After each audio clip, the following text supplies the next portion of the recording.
Қайырлы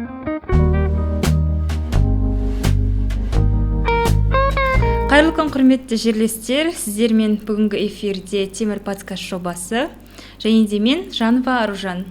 Бүгін біздің подкастымызда ерекше қонақтар, себебі кереметтің бизнестің ұйытқысы болып жүрген біздің жерлестеріміз және де жаңа кәсіпті біздің елімізге және де осы Шұбарқұдық жеріне әкеліп жатырған біздегі ерекше қонақтарымыз.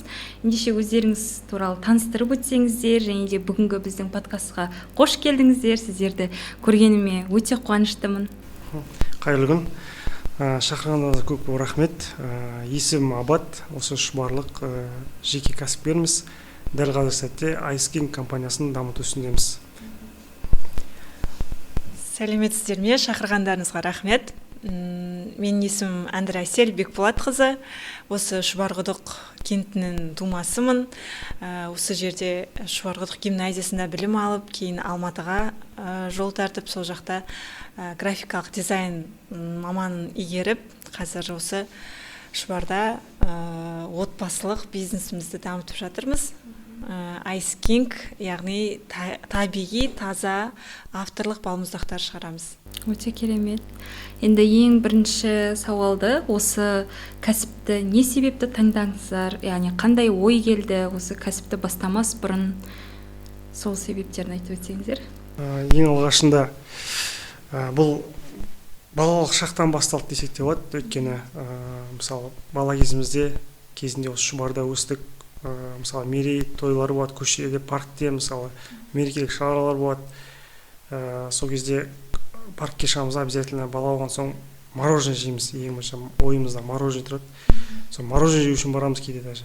Сол кезде паркте неше түрлі морозильниктер толып тұрады ғой, сатып тұратын апаларға барып жүгіріп барамыз. Сол кезде сыртында әдемі балмұздақтар тұрады, түрлі түсті мысалы. Соны көріп, сол мороженеді аңсап барасында, бірақ ол кезде ондай түрлі түсті мороженое жоқ, тек қана сол пломбир мен шоколад қана болады. Сол бала кезден енді сондай ерекше балмұздақтар дәмін тата алмай сол қалып қойды. Сол өсе келе енді неше түрлі жерге барасың қазір. Әртүрлі қалаларға барасың, сол кезде уже әртүрлі балмұздақтар татып жүру әдет болып қалды. Содан осыдан 20-шы жылдары шамамен өзіміздің ауылымыздан, туған жерімізден Айлап Шұбар дейтін шағын дүңгіршек павильон салдым. Сол павильонның мақсаты сол балмұздақ, ол негізгі өнім, сатылатын өнім, халыққа ұсынатын өнім балмұздақ болды. Содан басталды біздің басты кәсібіміз. Содан бері 5 жыл бойы зерттедік. Сол турасында арнайы білім алып келдім шетелден. Қазіргі таңда сол балмұздақтарды өзіміз шығаратын деңгейге жеттік. Өте керемет. Яғни осы кішігірім, қазіргі тілмен айтқанда гештальт дейді ғой енді, балалық гештальтты жабу арқылы сіздер үлкен бір бизнеске жол тартқан екенсіздер. Яғни сол арқылы біздер қазіргі кезде ерекше балмұздақтардың дәмін тата аламыз. Не себепті осы балмұздақты таңдау керек? Яғни сіздердің ерекшеліктеріңіз, кәсіптеріңіздің сол туралы айтып өтсеңіздер. Біздегі ең басты ерекшелік, алдымен өзім мысал ретінде түсіндіріп өтейін.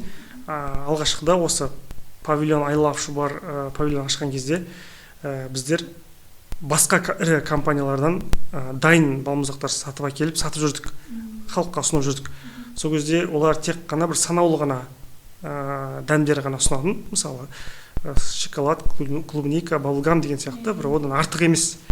Содан неше түрлі енді қонақтар, клиенттеріміз келеді ғой, тұрақты клиенттеріміз болады. Содан уже уақыт өте келе ерекше дәм қалай бастады. Сол біздің потребностьті басқа компания жабылған жоқ. Сол себепті біз өзім арнайы Carpigiani Gelato University итальяндық компанияның балмұздақ саласына білім алып келіп, технологиясын барын үйреніп келіп, соған арнайы оборудование алып, өзім жасап шығардық. Бұнда ерекшелігіміз біздер адамның кейбір даже ми жетпейтін, адам ойламайтын да дәмдерді балмұздақты өзіміз жасап шығара аламыз. Мысалы бүгінгі таңда дәл қазір сәтте мысалы қазақтың ұлттық дәмімен балқаймақ, ірімшік, тарталқан, шұбат пен бал араласқан балмұздақ түрлерін ойлап тауып халыққа ұсынып жатырмыз. өте керемет болып шықты. Біздің сондай бір ерекшелігіміз бар. Осы жерде қосып өтейін, жалпы негізі бұл балмұздақ саласы әлемде, жалпы Европада жақсы дамып кеткен.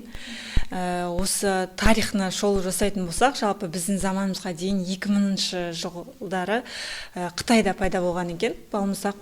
Ол кезде императорлар өздерінің шабармандарын жаңа таудың басындағы мұзды әкеліп ертпей, сол уақытта енді холодильник жоқ, мұздататын, сол мұзды ертпей соған жаңағыдай жеміс-жидектерді қосып жейтін десерт қылып өздері ойлап тапқан. Қарапайым халықтың қолы жетпейді, тек қана сол бір императорлар жейтін десерт болған ғой. Кейін европалық итальянецтер сол қытайлардан көріп, сол рецепті алып Европаға келген. Содан бері мінекей Италияда осы балмұздақ жасаудың технологиясын ойлап тауып, әртүрлі вкустарды, жаңағыдай дәмдерді ойлап тауып шығарған. Қазіргі таңда жалпы деректер бойынша 390 түрлі балмұздақтың дәмі бар екен. Біздің бір жеп жүргендеріміз бір 10 шақты вкус шығар. Жалпы әлем бойынша тіпті таңғалатын қызық ақпараттар, тіпті жуа қосылған, сарымсақ қосылған, чили дәмімен, жаңағыдай балық қосылған, сондай неше түрлі әлем бойынша жаңағыдай вкустарды, неше түрлі дәмдерді шығарып жатыр. Және ең осы балмұздақтың отаны ретінде Италия саналады. Италия елінде осы арнайы технологиямен жасалынады бұл. Біздің енді артықшылығымызды айтатын болсақ, бұл жердегі негізгі жасау технологиясында артықшылығымыз. Яғни бұл ручная работа болып есептеледі. Қазіргі сіздердің дүкенде жеп жүрген балмұздақтардан біздің балмұздақтардың өте көп айырмашылығы бар. Өйткені ол дүкендегі балмұздақтар өте көп количествода және коммерциялық мақсатта жасалатын болғандықтан олардың құрамында қоспалар болады, артық красителдер болады, ароматизаторлар болады, және олардың сақтау мерзімдері өте ұзақ, 1 жыл, 2 жыл созылады. Біздің балмұздақтардың ерекшелігі ол табиғи, таза болғандықтан, мысалы жеміс-жидек құлпынай дәмімен болса, прям құлпынайдың өзін қосамыз біз. Сондықтан ол балмұздақтар бізде ұзақ мерзімге сақталмайды. Сақтау мерзімі тек 6 ай ғана. 6 ай. Бір аптадан бастап 6 ай ғана. Мына шұбат, балқаймақ дегендер ол мүлдем 3 ай ғана сақталады. Максимум 3 айға сақталады. Сондықтан үнемі андай свежий жасалынып отырады ғой, үнемі балғын түрде. Сондықтан бұл ручная работа болып есептеледі. Және де Италияда бұл кәдімгідей өнер туындысына айналған. Жыл сайын оларда фестивальде жаңағыдай осы жалпы балмұздақ жасауды үйрететін тек қана осы мамандық бар екен, университет бар. Тек қана осы балмұздақ жасап, үйреніп, соның дипломын алып шығатын кәдімгідей мамандық Желато университеті бар. Сол университеттің филиалынан Абат бізде білім алып келіп, сол итальяндық технологияны меңгеріп, қазіргі таңда осы елімізге сол технология бойынша табиғи таза өнімді әкеліп жатырмыз. Өте керемет. Тіпті андай біз естімеген жаңалықтарды айтып жатсыздар, шынымен де бізге кәдімгідей бір жаңа леп болып жатыр. Мысалы бізде Шұбарда енді көп ондай жаңа бизнестер, тың нәрселер көп болмайды ғой. Енді ауылдағы көп шектеулер болады, немесе тағы да басқа деген секілді. Сіздер енді бір шетелдік, батыстық өте бір жаңалықты әкеліп жатқандарыңыз біз үшін өте қуанышты. Әрі көбіне көп ешкім жасай алмаған, бір қорқатын бір нелер болады ғой, енді тәуекелге бармайтын бизнестердің бірі, яғни өте керемет. Енді осы бизнес Ақтөбеде ешкімде жоқ болғандай. Негізінде бұл деген балмұздақ саласы біздің жалпы Қазақстан бойынша именно осы желато саласы әлі қатты дамымаған. Санаулы ғана, саусақпен санарлық. Ақтөбеде тек бір жерде ғана жасалады, және біз келіп жатырмыз. Айскинг деп авторлық вкустан дейтін ешкім жоқ Ақтөбеде. Бәрі стандартында дейді. Жаңа нені айтып? Спрос қалай? Спрос бізде шынымды айтсақ, қазір ондай қатты реклама беріп отқан жоқпыз. Бірақ реклама бермесек те уже қойған точкаларымызге. Не істеп жатқан неше түрлі қазақтың нелері қосылып дәм татып отқандар өте керемет. Мен даже күтпедім. Әсіресе біздер қалада 3 жерде бар дәл қазір, бірақ 7 точка. Былай общий 7 точкада, бірақ именно ұлттық дәмдерде 3 точкада бізде. Мейман ресторан, донер кезет точкасында қойып көрдік, проба есебінде бастапқыда. Сол кезде бірден уже адамдар дәм татқаннан кейін бізге даже WhatsApp-қа жазып жіберетін отзыв өте көп бізде. Сіздерде өзіңізде точка жоқ болды да жеке өзіміз әзірге енді жер мәселесі қиындау отыр, бірақ биылғы жылы өзіміздің точкалар болады. Әсіресе орталық парктен осы кешеге де алдық. Бұйырса орталық паркте болады. Сосын өзіміздің шоғырымызда ұсынамыз. Қолжетімді бағада. Сол осы өзіміздің шоғырымызда биылша ұсынатын боламыз. Сол кезде көресіздер. Күтеміз. Қазір енді алдағы уақытта әзірше парасат дүкенде көріп жүрген. Болды. Ол кезде болды. Мен де өзім алғаш рет дәмін көргем. Ореомен өте керемет болды. Кәдімгідей тіл үйрердей бір балғын дәмді, кәдімгідей бір балалық дәмде. Есіме түсірді. Кәдімгідей керемет, ерекше. Себебі шынымен де сіздер айтып отқан жаңа авторлық, кәдімгідей қолмен жасалатын еңбектің барлығы сол дәмнен сезіліп тұрды. Енді шынымен де ал енді қазақи дәмді қосып жатсы, ол кезде тіпті сол ауылға барып келетін шығарымыз мүмкін сонымен сол дәмдермен. Бұйырса ертең жәрмеңкеде пробаға келдік. Сол кезде шоғырлықтар дәмін татса болады. Патентте бола ма? Патентке дайындап жатырмыз уже. Шұбат жаңағы балқаймақ дәмдерін жеген адамдар сол балалық шаққа әжем есіме түсіп кетті деп, ауыл есіме түсті деп кәдімгідей сол шақтарды еске алып жатады. Және де тары талқан да бар. Біз өзіміз жесек те әжелеріміздің тары қуырып жатқан кездері есімізге түседі. Сол дәмді біз жалпы қазақтар өзіміздің дәмді сезініп, ұлттық дәмді осындай балмұздақ түрінде енді дүкенде кездеспейтін дәм ғой, еш жерден табылмайтын дәм. Соны әрбір қазақ татып, дәмін көрсе екен деген мақсатымыз. Енді осы сіздердің салаларыңыз арқылы, жеке бизнес арқылы қандай жетістіктерге жеттіңіздер? Соны айтып өтсеңіздер. Дәл қазір осы компанияны дамыту үстіндеміз. Біз әлі де үлкен мақсаттар бар. Енді бұндай балмұздақты масштабқа шығару үшін дәл қазіргі сәтте үлкен масштабқа шығу үшін үлкен оборудованиялар керек, оған арнайы технология керек. Соған дайындалып жатырмыз. Дәл қазір біздің объем осы Ақтөбені қамту ең бірінші. Сол Ақтөбені түгелдей қамти алсақ, уже келесі этап үлкен бүкіл Қазақстанға да шыққымыз келеді. Бұйырса. Енді дәл қазір жетістігіміз ең бірінші халықтың көңілінен шығу ең бірінші біздің. Олай енді табыс көлемінен, енді олай енді жетістікте енді қалай айтады, табыс көлемімен есептесе, ол жағы Аллаға шүкір. Біз ең бірінші табыс демеймін, біз халықтың көңілінен шығатын өнім шығарғымыз келеді. Біздегі дәл қазір жетістік деп айтатын осындай авторлық дәмді біз ойлап тауып, және халықтың көңілінен шығады, соның өзі бізге үлкен жетістік. Оның артында табыс сөзсіз жатады уже. Керемет. Біздің енді бастағанымызға небәрі 1 жыл ғана, осы былтыр жаздан бастап сатып бастадық. Сондықтан осы 1 жылдың ішінде авторлық өзіміздің жаңа дәмдерді шығарып, ұсынуымыздың өзі мысалы жетістік деп ойлаймыз.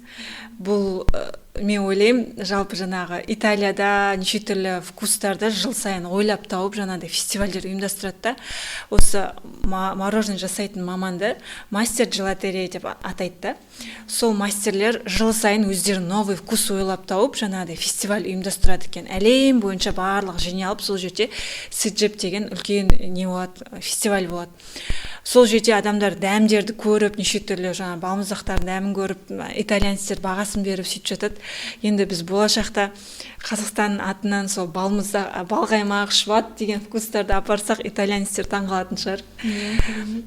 Сондай мақсатымыз бұйырса сол шетелдегідей балмұздақтың мәдениетін Қазақстанда да қалыптастырғымыз келеді. Шынымен де қазіргі танымал бахрома дейді ғой, сол сияқты трендке айналсын. Енді бізде айскинг деп кәдімгідей гештальтымыз жауып трендке айналдырып сондай болсын енді. Ол маркетинг өте жақсы жұмыс жасап тұр. Ол бахрома компания, үлкен компания, ол Шинлайн компания. Біз маркетингке шынымды айтсам дәл қазір ондайға кірісіп жатқан жоқпыз. Біз бірінші біздің этап қой, каждый этапқа бөлеміз. Дәл қазір біздер авторлық вкустарды өзіміз проба есебінде ғой, дәл қазіргі сәтте 1 жыл бойы тестировать еттік біз. 1 жыл бұрын ашылдық біздер. Майда 25 жылдың майдың 1-інде бастадық. ең бірінші точкамыз скайпаркте болды. Скайпарктың екі білесіздер ғой, ойын балалар ойнайтын. Сол жақта тексердік, ондай қатты реклама ешқандай жасаған жоқпыз. Тек солармен тікелей тексердік. Сол бір жыл тексеріс өттік, неше түрлі вкустар шығарып көрдік. Сол арада күзде осы 3 вкусты шығардық: балқаймақ, ірімшік, тарталқан, шұбат пен балы дәмді.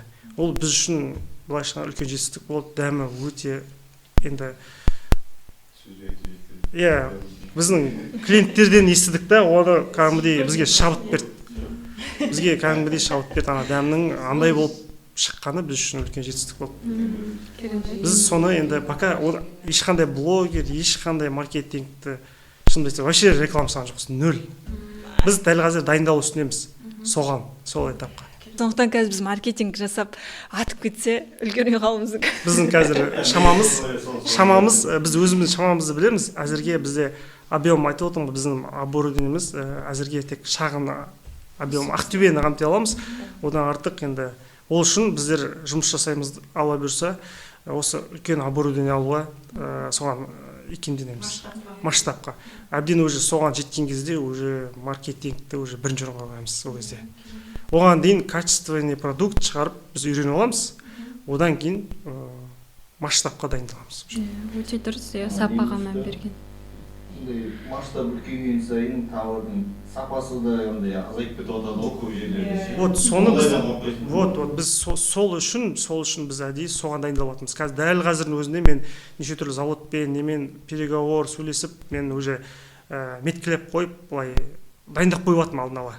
Тек уже міне дайын болдық дегенде тек іске кірісіп, сол оборудование қосып жіберу. Дәл қазір качествоны жоғалтпайтындай етіп жасаймыз біздер бұйырса. Алда былай тәжірибемен бөлісу немесе тағы да басқа бизнес бастайым деп жүрген адамдарға бір кеңес беру деген секілді ойларыңызда бар ма? Кеңес беру, менде тек айтарым, кәсіп бастайым дейтін адамдарға. Енді кәсіп ол бірінші неден басталады? Ол адамның, кез келген адамның өзінің бір ойлап табатын идеясы, ішіндегі арманы іске асыру. Сол айтарым тек арманды қолға алып, шынайыландырудан қорықпау керек, тәуекел ете керек, сол кезде результатын көреді. Және бірінші орынға ақшаны емес, сол идеяны жүзеге асырып, халықтың көңілінен шығатын, халықтың проблемасын шешетіндей бір сондай бір идея болса, ол адамның алдынан кез келген есік ашылады.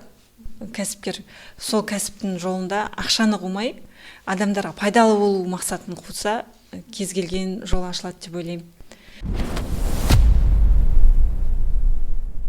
Енді келесі сұрағымыз, осы балмұздақ саласы, осы жаңа сіздердің тың бизнестеріңіз не үшін біздің елімізде шетелдегідей дамымаған?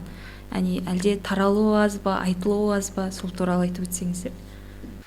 Өйткені ең бірінші себеп, бұндай балмұздақ шығару жалпы кәсібінің іске қосылуы ең бірінші, оның оборудованияларының өзі өте жоғары. Біздің Қазақстан үшін дәл қазіргі сәтте жоғары бағалы болып саналады. Бір оборудование өзі, бір шағын ғана цехтың өзінде 20 миллионнан басталады бір оборудование. Ол бір ғана оборудование. Ол қасында неше түрлі оборудование болады. Сол себепті ол кез келген кәсіпкер, кез келген стартапер осы балмұздақ шығарайыншы деп бірден кірісіп кете алмайды да, оған өте көп дайындық керек, қаражат жағынан да дайындық керек деген секілді. Және жаңағыдай технологияларын үйренсе, қалаған дәмді шығара алмайды. Сондықтан бұл сала мүмкін біздің Қазақстанда әлі кеш дамып келе жатыр. Кез келген бар шығар, көп естіп жатамыз кәсіпкерлерден, мен де ойлап едім осы балмұздақ шығаруды, бірақ қымбат қой, оборудованиялар қалай істеп жатсыздар деген сияқты әлі күнге дейін адамдар айтып жатады. Және де үйретіңізші деген секілді қазірде уже ұсыныстар түсіп жатыр жас кәсіпкерлерге. Айтып өтетін, айтпақшы, біздер Ice King компаниясының тағы бір направлениясы болады, ала бұйырса алдағы уақытта ол осындай балмұздақ, осындай авторский балмұздақ жасап үйренем, немесе біз сияқты осындай форматта сатам, осы кәсіппен айналысам дейтіндерге арналған арнайы франшиза, немесе оқыту, үйрету курстарын, мастер-класстарын ұстатын боламыз. Ол алдағы уақытта. Бірақ дәл қазір емес, алдағы уақытта. темір жастар үшін үлкен мүмкіндік бұл енді. Ақтөбе темірдің жастары үшін бұл енді жаңа жоба, жаңа бизнес болғасын, оны шынымен де пайдалану керек, иә, шынымен де. Ал енді осы тағы да балмұздақ бойынша бір шетелде бағыт-бағдар беріп жүрген таныстарыңыз немесе адамдар бар ма? Сізге үйреткен мысалы деген секілді. Мен ең басында сол бұл саланы көп ұзақ зерттедім. Бұның отаны енді нағыз университет Италия қаласында болды. Бастапқыда енді Италияға барып оқу үшін мен тіл жағынан шамалы қиындау болды да. Кейін өте күттім. Сол Алланың қалауымен Мәскеу қаласында 2024 жылы шамамен Мәскеу қаласынан соның филиалы ашылады ғой. Сояқтан жаңа объявление шығады ғой. Резко соған шыққан бойда хабарласып, жазылып, сол арнайы Мәскеу қаласына барып кеткенмін. Сояқта бізде технологтар бар, бізде үйреткен команда бар. Ояқта мен әрқашан сөйлесіп тұрамыз. Мысалы, қанша оқығанмен кейбір сұрайтын моменттер болып қалады. Обязательно солармен хабарласамыз, олар бізге кеңесін береді. Үнемі байланыстамыз. Олармен байланыстамыз. Және жалғыз ұстаздар емес, ояқта менімен қатар оқыған әртүрлі шетелден келген өзіміздің қатарластар бар.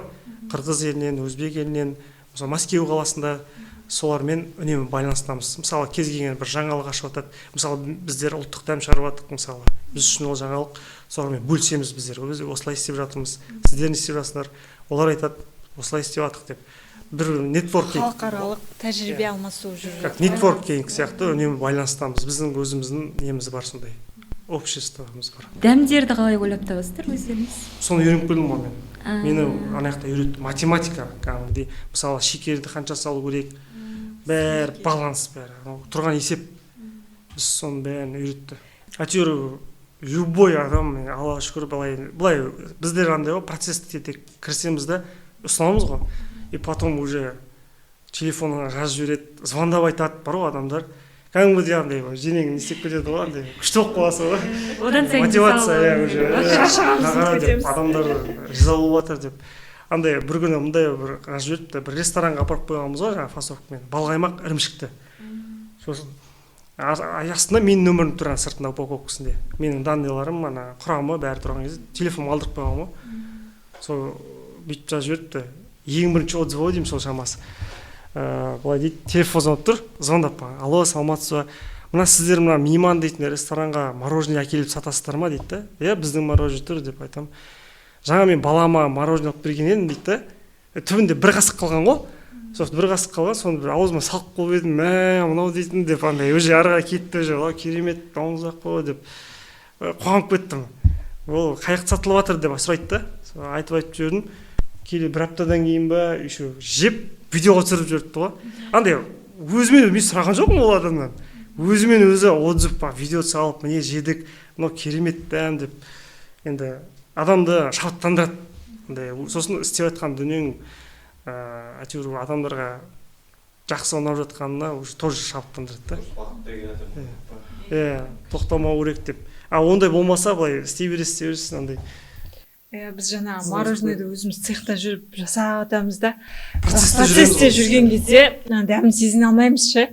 Сосын үйге де алып келеміз да, сосын кешкісін демалып отырып жейміз да.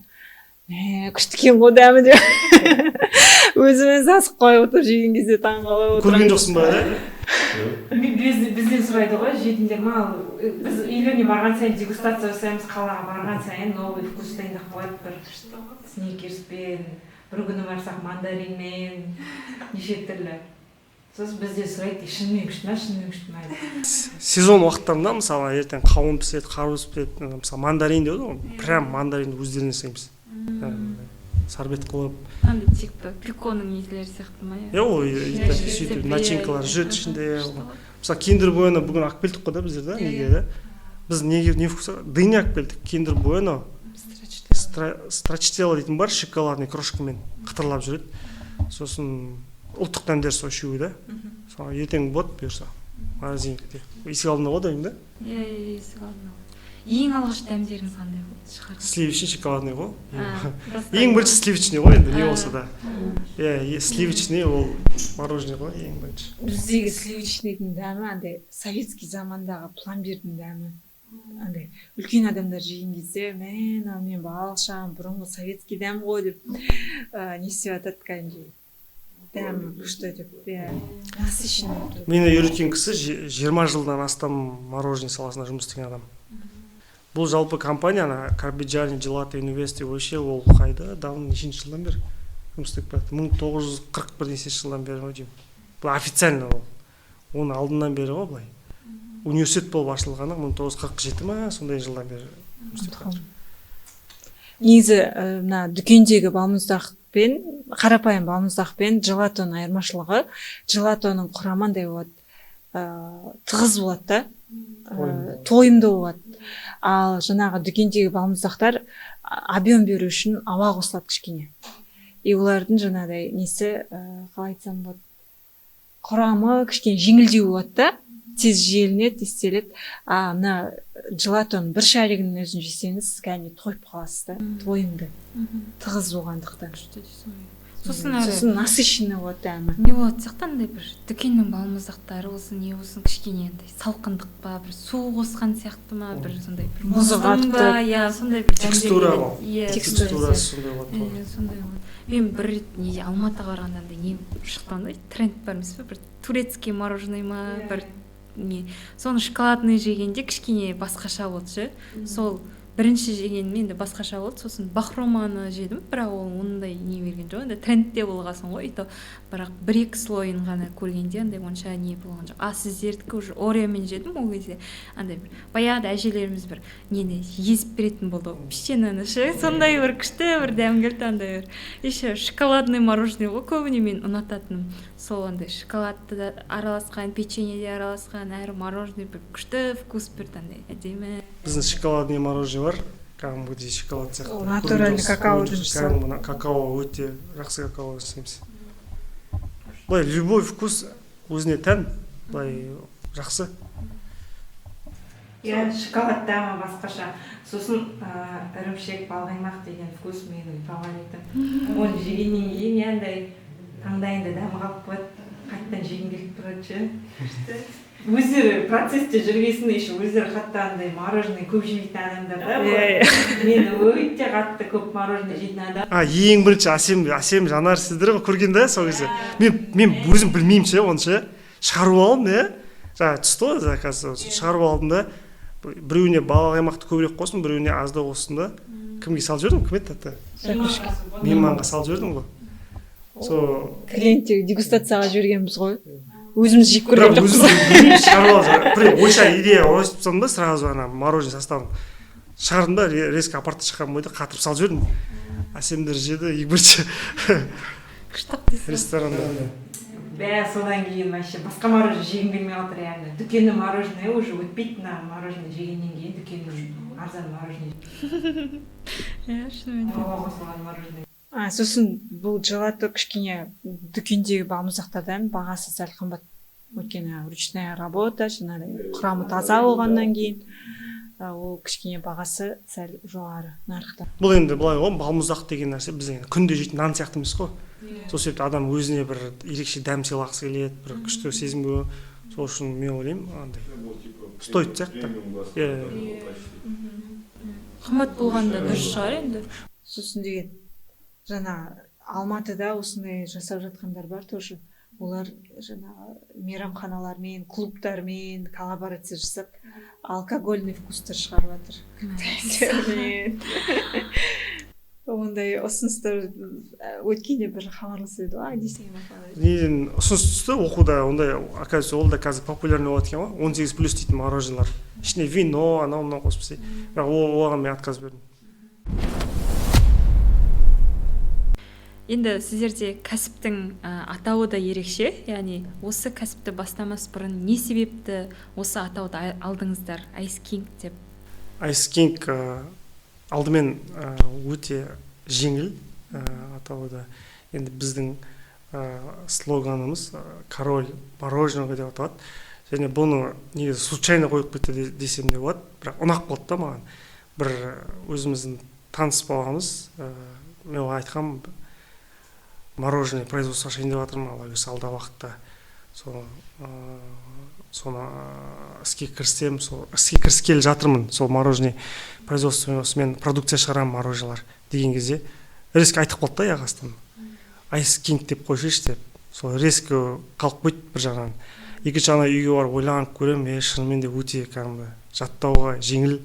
Сосын бір жағынан, екінші жағынан да жалпы мороженое дейтін десерт, жалпы кезінде корольдардың десерт болған ғой. Сол фишканы үйлестіріп, слоганға король мороженого деп қойдық біздер. Потом оның логотипі, дизайны, ол мен келіншегімнің жұмыстары. Мен өзім келіншегім дизайнер, графикалық дизайн саласында. Дальше оның бәрін жасап, разработать еткен дизайн келіншегім. Айтып өтсеңіз, ол жағын. Бізде енді Ice King атауының логотипті ойластырған кезде корона басты мақсат болды, яғни King, король деп. Сол коронаны балмұздақпен байланыстыру үшін бізде балмұздақ, твердый балмұздақ, яғни қатты шариковый балмұздақ болғандан, сол шариктерді үйлестіріп корона жасап шығардық. 3 қатардан тұратын. Және бір жағынан жаңағыдай снеговиктің формасына да ұқсайды. 3 шарик бір-бірінің үстіне құралған кезде қыстың күні жаңағы балалар снеговик құрып, ақша қар жасап, аулада қармен байланысты және мұз, айс барлығы сол бір-бірімен үйлесім тауып, сол бір коронаның бейнесін шығарды. Және енді балмұздақ деген балалық шақпен, кішкентай балалармен, балалардың бақытымен, солармен ассоциация етіледі. Сол ассоциацияда жаңағыдай снеговиктің бейнесінде бір жағынан корона бейнесінде, және де балмұздақтың сол шариктерін үйлестіріп жасап шығардық. Одан кейін король мороженого деп, жалпы Ice King деп ағылшынша қоюымыздың себебі де, болашақта енді бұл компаниямыз танымал болып, шетелдік нарыққа да шығып жатқан кезде, біз бірден сол шетелдік стандартқа сай, бірден ағылшын тілінде қоюды жөн көрдік. Ал былай өзіміз негізінде компания ішінде аудиториямызға жаңағыдай ұлттық дәм деп қазақша өзіміздің коллекцияларымызды шығарып жатырмыз. Балалық шақтың дәмі деген секілді бокстар жасалып шығарады. Ұлттық дәм деген бокс шығарып жатырмыз. Мысалы, ішінде тек қана жаңағыдай шұбат, балқаймақ, тарталқан деген вкус болатын 3 түрлі вкуспен бокс шығады, ұлт дәмі деген. Одан кейін балалық шаққа саяхат деген дәм бар. Оның ішінде жаңағы біздің балалық шақты еске түсіретін пломбир, шоколад, клубника деген сияқты дәмдер болады. Сондай өзіміз жалпы өзіміздің аудиториямызға сай бокстарды солай шығарып жатырмыз. Бокстарыңызға да атауы да, өзі де, дәмдер де ерекше. Және жаңағы дизайн жағынан ары қарай фирменный стиль ретінде енді бұл түрлі түсті, әртүрлі дәм болғаннан кейін 25 түрлі дәмді қазір сатылымда шығарып жатырмыз. Сол 25 түрлі дәмге арнайы өзінің әр вкустың түрлерін, түстерін ойластырып, жаңа стаканның сыртында дизайнын барлығын ойластырып шығардық. Және де әр вкустың өзінің ассоциация түстері бар, шрифттері бар. Сол фирмалық стильмен барлығын брендертетіп, нарықтың сұранысы бойынша жалпы адамдарға визуально әдемі болу үшін барымыз салып жатырмыз. Тек дәм жағынан емес, сырт көрініске де әдемі болу жағында қатар алып қарастырып жатырмыз. Керемет. Шикізаттарды айтқаныңыздар. Негізі основа Италиядан келеді, бірақ біз Италиядан Москва арқылы аламыз. Тағы да бізде енді былай ғой, мысалы, например, қауын деп айтайық та. Қауын енді дәл қазір қауын жоқ қой. Мысалы, неден істейді деген сұрақ болады ғой. Мысалы, қауын біздер итальянстар оны паста деп айтады. Паста дегенде андай десертный паста деп айтады. Яғни біздің көзқарасымыз бойынша ол кәдімгі варенье сияқты. Кәдімгі қауынды қайнатып, үйтіп, шекері қосып, варенье қылып жасайды ғой. Дәл сондай оларда паста деп айтады. Паста. Сондайды біз олар арнайы упаковкасымен сатады.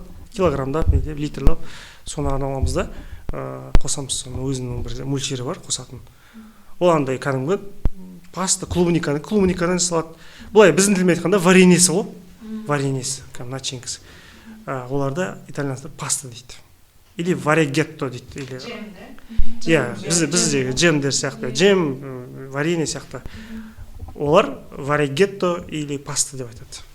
25 дәмнің бәрі сондай паста ма сонда? Жоқ, барлығы емес.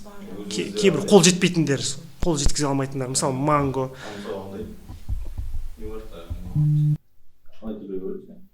Жаңа шұбат, балқаймақтың бәрін өзіміздің туған жеріміздің өнімі. Прям Шұбатты таза натуральный шұбат аламыз, дүкендік емес. Мысалы киндер буэна деген вкус па, прям киндер буэна шоколадтың өзін қосамыз прям. Орео қосамыз. Прям езіп, блендер өткізіп, орео қосамыз.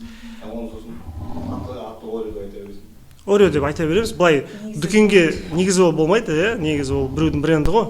Бірақ енді дүкенге ұсынбаймыз да, былай жалпы халыққа андай просто наклейкасын қойып қоямыз. Негізі ол дүкенге сатуға болмайды дейді.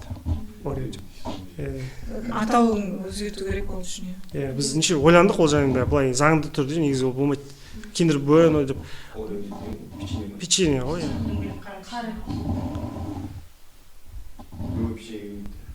Любой печенье жасауға болады, но енді адамдардың біз андай ғой. Біз адамдар не ұнайды, соны ұсынамыз ғой. Фантазия жасап қойып. Жасап қойып. Біздің ақтөбеліктер ғана фантазия жейді ғой осы. Алматыда жоқ қой фантазия.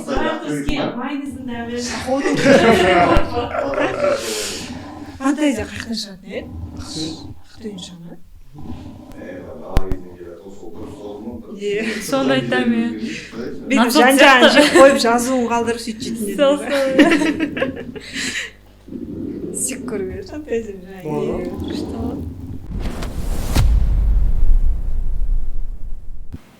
Біздегі адамдарға, клиенттерге желатто, итальянский түсіндіріп отырсаң түсінбейді. Сол себепті біздер желато деп наклейка жазбаймыз.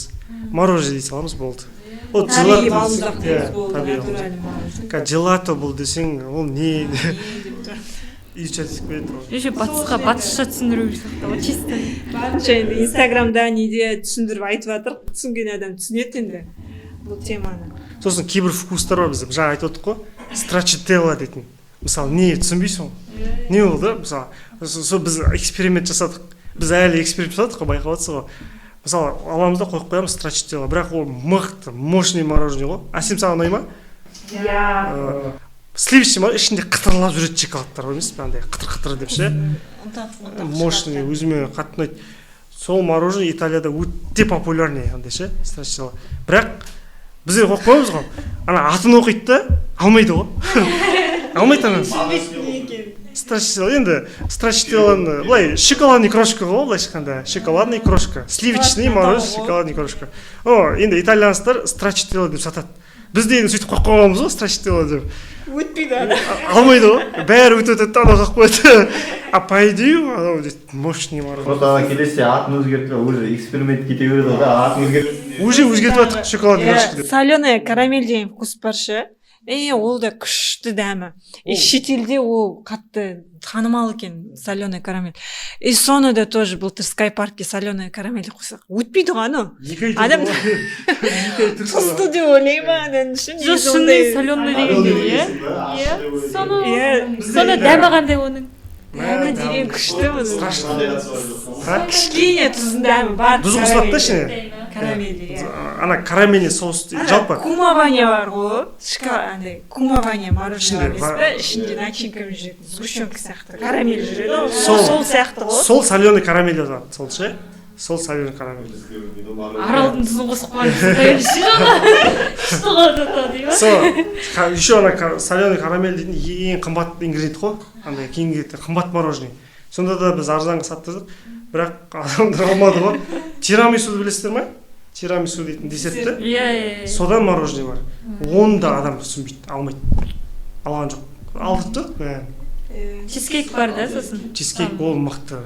мықты. сосын бір рет ерігеннен кейін мороженені қайттан қатырып жеуге болмайды негізі. Мороженое сырттарын оқитын болсаңыздар ше. Дүкендегі мороженалар еріп келеді да, сол ғой жаңағы не су татиды деп жатқан су шығып кетеді да, сосын сөйтіп кетеді. Ішінде қышырлап қандай мұздар болып келеді. Біз сол барынша еріп кетпеуін тырысамыз, жаңағы таратып апаратын жерімізге де тезірек жеткізуге тырысамыз ше. Шуарға да алып келу бізге кішкене не холодильник машина, морозильник машина табу кішкене не болып кетеді арасында. Қиын болып кетеді. Таңертең 5-те тұрып жүрдік қой шуарға. Таңертең 5-те тұрасыз сол үшін. Каждый раз шуарға кететін кезде проблема болып кетеді әйтеуір. Шуарға салатын кезде әйтеуір қандай ғой кәдімгідей қиналып кетесің ғой. Машина просто ерте шығады да шуарға ше. Аптасына бір рет қана доставка жасайды, жаңа үлгеріп қалуымыз керек, үлгермей қаламыз ешне. Шуар әсем жылайды сосын мороженое деп. Яғни осындай ерекшеліктер арқылы бұл бизнесте енді халықаралық түрде, әлемдік деңгейде өте керемет дамып жатыр. Енді алдағы уақытта сіздердің кәсіптеріңізге береке тілейміз. Енді біздің мақтаныштарымыз, жерлестеріміз деп әрдайым мақтанышпен айтып жүрек. Енді алдағы осы Италиядағы көрмеде де сіздердің өнімдеріңіз болсын алдағы уақытта, шынымен де. Сондықтан да кәсіптеріңіз әрқашан дами берсін. Енді масштабқа шығыңыздар, әлемді бағындырыңыздар, Қазақстанда да танымал болсын, әрқашан трендте болыңыздар елдің аузыңызда деген секілді тілек айтқым келіп отыр. Өте керемет бір жаңаша, бір жаңа леппен әңгімелестік. Сіздерге де рахмет. Осындай біздің Темір подкастының қонағы болып келгендеріңізге, көргенімізге тағы да қуаныштымыз. Біздің жастар, яғни сіздердің әрбір айтқан сөздеріңізден мотивация алып отыр деп ойлаймын. Себебі, яғни тәуекел түбі жел қайық, өтесің де кетесің дейді ғой. Шынымен де сіздер осындай керемет бизнеске, жаңа бизнеске тәуекел етіп, бірге жұмыс жасап жатсыздар. Яғни осы кәсіптеріңіз алдағы уақыттарда әрқашанда дамуын тоқтатпасын, әлемге танылсын. Сіздермен бірге болған Темір подкаст жобасы келесі кездескенше сау саламатта болыңыздар.